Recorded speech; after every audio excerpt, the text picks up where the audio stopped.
Assalamualaikum. Kami dari kelompok 3 akan membahas video yang bertemakan analisis penegakan hukum di Indonesia dalam cakupan bidang hukum perdata.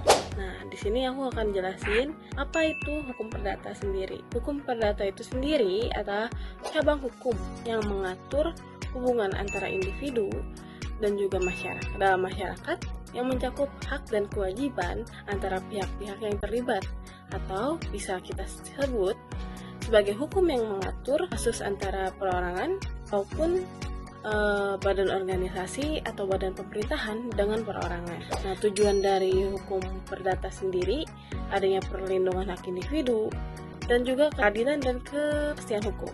Cakupan dari hukum perdata sendiri adanya hukum keluarga, hukum kekayaan, hukum waris, utang piutang, kepemilikan barang, hukum hak asuh anak, hukum pelanggaran hak paten, hukum perwakilan, hukum perkawinan, hukum perceraian, juga hukum pencemaran nama baik. Nah, berikut kegunaan-kegunaan utama dalam hukum perdata. Kegunaannya adalah satu, atur hukum sipil. Kedua adalah menjamin perlindungan hak individu. Nah, untuk yang ketiga adalah memberikan kepastian hukum. Kelompok kami akan mengambil salah satu studi kasus yang pernah terjadi pada Agustus 2024, adanya kasus perceraian dan KDRT yang dialami oleh Cut Intan Nabila. Selebgram Cut Intan Nabila menjadi korban KDRT yang Cut Intan Nabila toreador pelaku kekerasan dalam rumah tangga. KDRT yang dialami oleh selebgram Cut Intan Nabila. kronologi kejadian. Intan Nabila melaporkan suaminya, Armor Toreador, setelah mengunggah video yang menunjukkan kekerasan fisik yang dialaminya. Dalam video tersebut, Armor terlihat memukul Cut Intan di depan anak mereka yang masih bayi. Hal ini menyebabkan Cut Intan merasa terancam dan melaporkan kejadian tersebut ke pihak berwajib. Selanjutnya laporan dan penangkapan. Cut Intan segera melapor ke Polres Bogor terkait KDRT yang dialaminya dalam waktu kurang dari 24 jam.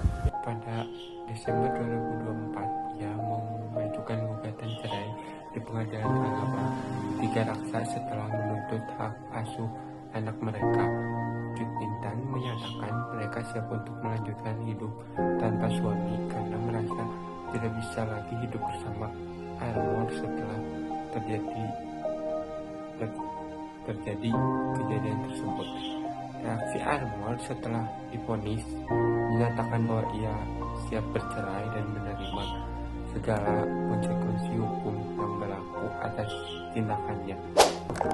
Jadi kesimpulan dari hukum perdata adalah cabang hukum yang mengatur hubungan antara individu atau badan hukum yang berkaitan dengan hak dan kewajiban mereka. Hukum ini mencakup berbagai hal seperti perjanjian, kepemilikan, warisan, dan tanggung jawab atas perbuatan yang melawan hukum. Pada prinsipnya, hukum perdata mengutamakan kebebasan individu untuk membuat kesepakatan selama tidak bertentangan dengan hukum yang berlaku.